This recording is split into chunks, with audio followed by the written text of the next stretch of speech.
কি জানেন ইংরেজি ব্যাকরণে সবচেয়ে বড় এবং গুরুত্বপূর্ণ টপিক কি?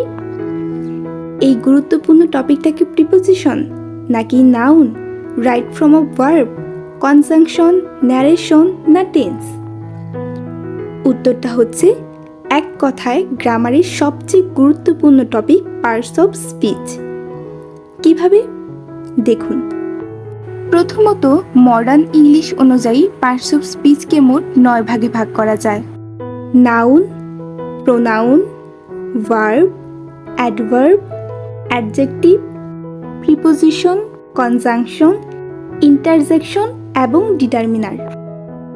নাউনকে আবার ভাগ করা যায় 5 ভাগে, প্রোনাউনকে ভাগ করা যায় 8 ভাগে, ভার্বকেও অনেক ভাগে ভাগ করা যায়। ভার্বের সাথে আবার টেন্স জড়িত, সাবজেক্ট ভার্ব এগ্রিমেন্ট জড়িত, রাইট ফ্রম আ ভার্বস জড়িত। ভার্ব সম্পর্কিত চ্যাপ্টারটা আসলে অনেক বিশাল।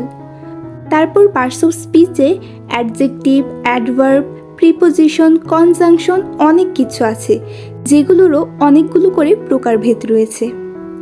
তো আমরা যদি এই পার্টস অফ স্পিচটাকে ভাঙি তাহলে অনেকগুলো ছোট বড় টপিক পাবো।